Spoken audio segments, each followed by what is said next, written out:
할렐루야. 오늘 창세기 18장 후반절의 내용들을 우리 함께 나누도록 할 텐데요. 18장 후반절의 내용이 뭔가요? 우리가 그렇구만 22절부터의 내용은 이 소돔을 심판하신 하나님 앞에 이 아브라함이 서서 중보하는 내용들, 뭐 50명, 의인 50명이 있다면 하나님 함께 멸하지 말아 주십시오. 뭐 45명이 있다면 끝내 이제 10명의 의인이라도 있다면 소돔과 고모라 성을 심판하지 말아 달라는 그런 그 요청이, 아브라함의 요청이 있었죠. 그런데 이 내용만 함께 볼 것이 아니라 사실은 우리 16절부터 함께 봐야만 이 내용을 이해할 수 있습니다. 그래서 오늘 다 보진 않고 우리 16절로 21절까지만 읽고, 그리고 그 후반의 내용들은 우리 염두에 두면 우리 한번 같이 말씀을 살펴보도록 하겠습니다. 18장 16절로 21절까지 말씀입니다. 그 사람들이 거기서 일어나서 소돔으로 향하고 아브라함은 그들을 전송하러 함께 나가니라. 여호와께서 이르시되 내가 하려는 것을 아브라함에게 숨기겠느냐? 아브라함은 강대한 나라가 되고 천하 만민은 그로 말미암아 복을 받게 될 것이 아니냐? 내가 그로 그 자식과 건속에게 명하여 여호와의 도를 지켜 의와 공도를 행하게 하려고 그를 택하였나니 이는 나 여호와가 아브라함에게 대하여 말한 일을 이루려 함이니라. 여호와께서 또 이르시되 소돔과 고모라에 대한 부르심이 크고 그 죄악이 심히 무거우니 내가 이제 내려가서 그 모든 행한 것이 과연 내게 들린 부르심과 같은지 그렇지 않은지 내가 보고 알려 하노라. 아멘. 하나님께서 이 아브라함과 사라를 찾아오셔서 이삭을 약속하시고 셋이 오셨죠. 하나님과 두 천사 와서 두 천사는 소돔을 향해 갑니다. 왜 갑니까? 오늘 16절에 나오지만 결국 소돔과 고모라 성을 심판하고자 하신 하나님의 의도가 있다는 것을 우리는 잘 알고 있죠. 그런데 이 하나님께서 이렇게 말씀하세요. 17절 말씀 제가 읽어드릴게요. 여호와께서 이르시되 내가 하려는 것을 아브라함에게 숨기겠느냐? 이게 뭔 얘기예요? 숨기시겠다라는 건가요? 그렇지 않죠. 하나님께서 반드시 말씀하셔야 될 게 있다라는 거예요. 숨기지 않고 드러낼 것이 있다라는 거예요. 그게 뭐예요? 오늘 아브라함과 하나님의 대화 안에 그것들이 다 있는 겁니다. 하나님이 오늘 반드시 당신의 백성인 아브라함에게 하실 말씀이 있다는 겁니다. 여러분, 택함 받은 백성인 여러분들에게도 하나님께서 반드시 하실 말씀이 있다는 것을 오늘 기억하고 이 말씀을 마음에 새기는 저 여러분 되기를 소망합니다. 여러분 말씀을 보시면은 하나님께서 이렇게 말씀하세요. 아브라함은 18절 강대한 나라가 되고 천하 만민은 그로 말미암아 복을 얻게 될 것이다. 하나님께서 12장부터 하셨던 그 약속을 다시 한번 확증하시죠. 그리고 뿐만 아니라 19절에 가시면 내가 그로 그 자식과 건속에게 명하여, 그러니까 내가 그로 그 자식과 건속, 아브라함 공동체에 대한 이야기입니다. 아브라함 공동체에게 명하여 여호와의 도를 지켜, 쉽게 말해서 하나님의 뜻을 지켜서 의와 공도를 행하게 하려고, 의와 공의를 행하게 하려고 그를 택하였다라는 겁니다. 아브라함과 아브라함 공동체를 택하신 이유는 단순히 그들만을 구원하시기 위함이 아니라 그들로 하여금 하나님의 뜻을 지켜 의와 공도를 이루게 하는, 행하게 하려는 하나님의 뜻이 있다라는 거예요. 뿐만 아니라 강대한 나라 천하 만민이 또 복을 얻게 하려는 그런 목적과 의도가 있다라는 것을 아브라함에게 분명히 말씀하고 싶으셨던 겁니다. 여러분, 그런데 이 말씀하고 싶으셨던 요 18, 19절의 내용들과 뒤에 이 아브라함의 중보가 관계가 없을까요? 그렇지 않다라는 것이죠. 굉장히 중요합니다. 16절에도 소돔을 향하고 라고 이야기하죠. 그러니까 뒤에 나타나는 소돔을 향하는 그 심판의 내용과 중보의 내용이 이 18, 19절의 내용과 반드시 연결되어 있다는 것을 우리에게 시사하고 있는 겁니다. 여러분, 그러면 이 내용이 어떤 중보인가요? 소돔을 향한 심판에 대해 이야기를 할 때 아브라함 이야기를 합니다. 먼저 어떻게 하죠? 50명만 있어도 하나님 의인과 어떻게 함께 멸하시겠습니까? 50명만 있어도, 이 50명이라는 것은 그 성의 절반, 그러니까 성의 최소가 있으면은 이 50명이 그 절반 정도 되는 어떤 그런, 당시 성이 그렇게 큰 건 아니었다라고 해요. 그래서 최소단위 어떤 성의 50이라고 하는데 50명만 있으면 용서해 주십시오라고 이야기를 합니다. 그런데 어떻게 하죠? 하나님께서 50명만 있어도 내가 멸하지 않겠다. 그 다음 45명으로 내려가고, 그리고 마지막에는 10명까지 내려갑니다. 그러니까 이렇게 얘기하죠. 하나님이 10명만 있으면, 10명만 의인 찾으시면 그 땅을 멸하지 말아주십시오 라고 합니다. 그랬더니 하나님 뭐라고 대답하실까요? 우리 32절 말씀입니다. 아브라함이 또 이르되 주는 노하지 마옵소서. 내가 이번만 더 아뢰리이다. 거기서 10명을 찾으시면 어찌하려 하시나이까? 이르시되 내가 신명으로 말미암아 멸하지 아니하리라. 아멘. 여러분, 그러니까 이 소돔과 고모라 성에 의인 10명이 있으면 하나님이 심판하셨다는 얘기예요? 안 하셨다는 얘기예요? 안 하시겠다는 얘기예요? 안 하시겠다라는 이야기죠. 10명 있었으면 소돔과 고모라 성은 심판 받았다 안 받았다? 안 받았다라는 겁니다. 여러분, 그런데 우리 이런 생각을 한번 해볼 수 있죠. 왜 아브라함이 10명까지만 요구를 했을까? 왜요? 소돔성에 의인 한 사람은 있었으니까요. 그게 누군가요? 바로 롯이었습니다. 소돔성에 의인 한 사람만 있다면 멸하지 마십시오라는 기도를 왜 하지 않았을까? 여러분, 그것은 이 10명이라는 요 단위가 굉장히 중요한 것이기 때문입니다. 여러분, 이 이스라엘에 있어서 유대 사회에 있어 10명이라는 단위는 굉장히 중요한 단위입니다. 여러분, 이스라엘의 어떤 조직 체계 있죠. 뭐 옛날에 뭐 이드로가 모세를 찾아와서 뭐 100부장, 50부장, 10부장 세우란 이야기 하잖아요. 혹시 10부장 들어보셨을 거예요? 5부장 들어보셨나요? 9부장 들어보셨나요? 여러분, 없습니다. 이 얘기는 뭐예요? 공동체의 최소 단위가 10명이라는 겁니다. 여러분, 그래서 이 사도행전에서도 보면 바울이 처음 선교지에 갔을 때 찾아가는, 안식일에 찾아가는 곳이 유대 회당입니다. 근데 이 유대 회당은요, 회당이 없는 지역이 있어요. 뭐 사도행전 16장에 보시면은 이 회당이 없어서 이제 강가를 가거든요, 안식일에. 그러니까 회당이 없는 경우는 뭐냐면 그 지역에 유대 남자 10명이 있어야만 회당을 세우기 때문에 10명 이하일 경우는 회당이 없는 겁니다.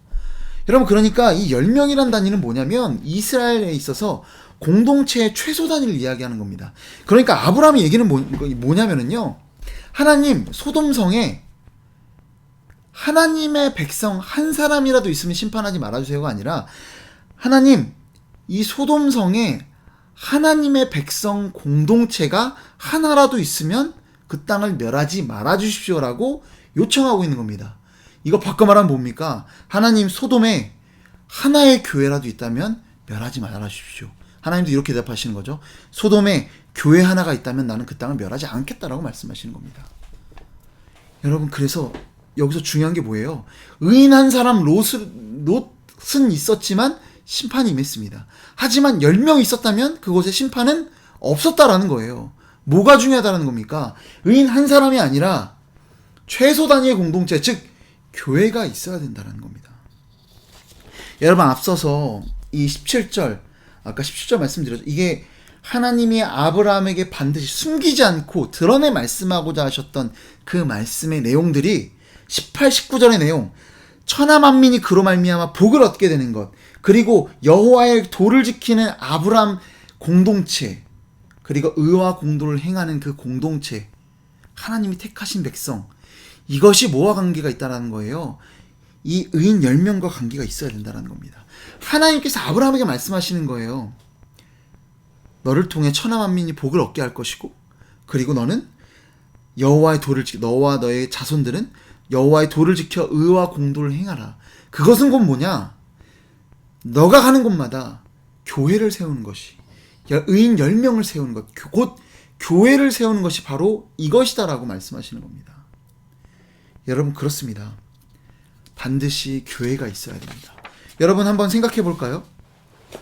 소돔에 하나님의 도를 지켜 의와 공도를 행하는 하나님의 백성 공동체가 있었다면, 다른 말로 해서 이 소돔 땅에 교회가 있었다면 그 땅이 그렇게 죄악이 심히 무거운 그런 땅이 되었을까요? 그렇지 않다라는 것이죠. 여러분, 한번 생각해 보세요. 여러분이 살아가는 그 삶의 현장 가운데 여러분 한 사람이 그래도 의인이라고 있는데 그 땅이, 그 회사가 변하던가요? 그 지역사회가 변하던가요? 여러분이 살아가는 친구 모임에서 변하던가요? 변하지 않습니다. 여러분, 그런데 저는 분명하게 말씀드리고 싶은 게, 제가 대학교 다닐 때 은혜를 많이, 선교단체 캠프를 갔다가 은혜를 많이 받고 캠퍼스 안에서 그 기도 모임을 만들었습니다. 그때부터 엄청난 일들이 이루어졌습니다. 정말 전도를 많이 하게 됐던 것 같아요. 이전에는 나 그냥 교회 다녀, 이 정도가 전부였는데 어떤 믿음의 공동체가 생기니까 아침에 가서 학교에서 캠퍼스에서 찬양하고 전도하고, 정말 저는 자신 있게 말씀드릴 수 있는 게 저희 과가 뭐 한 학년에 50명 정도 된다면 5, 4, 20, 뭐 내 학년에 뭐 200명 정도 되겠죠. 200명 전부에게 복음을 전했습니다. 그리고 길거리에서 전한 사람도 굉장히 많았어요. 그래서 제가 연락처가 한 2,000명이 넘는데 대부분은 길거리에서 만난 사람들입니다.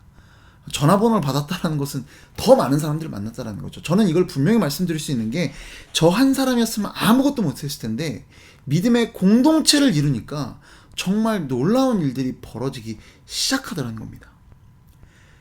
여러분, 세상을 좌지우지하는 것은요, 세상이 아니라 교회인 줄로 믿으시기 바랍니다. 여러분, 내가 사는 사회가, 내가 사는 어떤 지역이, 내가 살아가는 삶의 현장이, 회사가, 이 가정이 혹시나 썩어 있다면, 문제가 심각하다면 그것은 그 사회의 탓이 아니라 교회의 탓인 줄로 기억하시기 바랍니다. 여러분, 하나님께서는 교회와 함께 하십니다. 여러분, 제가 다시 한번 분명히 말씀드리고자 하는 것은 교회에는 정말 능력이 있습니다. 제가 이 매일교회를 개척하고자 했던 이유도 우리가 매일을 교회로 살아가지 않아서 우리가 우리의 신앙이 이렇게 무너져가는 것이다 라는 것을 느꼈기 때문입니다. 여러분, 그렇습니다. 롯 한 사람으로서는 소돔을 바꿀 수 없었습니다. 그러나 그 땅이 10명의 의인이 있었다면, 즉 교회가 소돔이 있었다면 소돔은 변했을 것입니다. 천하 만민이 복을 얻는 그 시작이 되었을 것입니다. 여러분, 소돔이 불의 심판을 받을 것인지, 아니면 천하 만민이 복을 얻게 되는 하나님의 의와 공도가 지켜지고 행해지는 그 땅이 되게 하는 것은 여러분이 그곳에 교회를 세우는 것인지, 아니면 여러분 홀로 그냥 있다가 여러분만 건전해질 것인지 여러분들이 이제 결정해야 될 때가 됐다고 생각을 합니다. 여러분, 반드시 여러분이 살아가는 삶의 현장 가운데 교회를 개척하시기 바랍니다. 그럴 수 있어요. 제가 지난번에도 말씀드렸지만 가정을 예로 들어봤으면 좋겠습니다. 뭐 가족들 다 있어요. 다 예수 믿어요. 근데 그곳에 예배가 없다면, 제가 말씀드리는 예배는 어떤 공적 예배도 될 수 있겠지만 우리가 드리는 뭐 찬양하고 말씀을 나누고, 그것뿐만 아니라 하나님의 어떠하심이 드러나는 그런 예배가 없다면 그곳은 여전히 선교지입니다. 그것은 여전히 교회가 없는 것입니다. 그것은 소돔과 다를 바가 없을지도 모르겠습니다. 여러분, 우리가 살아가는 모든 삶의 현장 가운데 믿는 사람, 그 10사람을 통해 소돔이 천하 만민이 복을 얻게 되어지는 그 성읍으로 변화되는 그런 놀라운 현장으로 변화시키는 그런 복된 저와 여러분 되기를 소망합니다. 여러분, 정말 다시 한번 말씀드리지만 교회에는 능력이 있습니다. 여러분, 개인이 지금까지 수없이 실패했던, 롯 한 사람이 수없이 실패했던 그것들, 그 실패와 좌절감들, 이제 도리어 교회를 통해 역사하실 하나님의 일들을 바라보고 소망하며 이제 내가 살아가는 그 삶의 현장 가운데 교회를 개척하기로 결단하는 복된 저와 여러분 되기를 소망합니다. 기도하겠습니다. 사랑과 은혜가 풍성하신 하나님 아버지, 교회에 능력이 있음을 믿습니다. 나 한 사람은 롯 한 사람처럼 소돔을 변화시킬 수 없지만 의인 10사람, 교회는 곧 소돔을 천하 만민이 복을 얻게 되는 그런 놀라운 성읍으로 변화시킬 수 있음을 믿습니다. 주님, 내가 살아가는 모든 삶의 현장 가운데 믿는 사람들 있다면 그저 나 혼자 예수 믿는 사람이구나 숨어서 그렇게 신앙을 지키는 것으로 그치는 것이 아니라 믿음의 공동체를 세우고 그 땅을 변화시키기로 결단하는 진정한 교회로 거듭나는 우리 모두가 될 수 있도록 주님께서 역사하여 주시옵소서. 이 모든 말씀 사랑이 많으신 예수 그리스도의 이름으로 기도드립니다. 아멘.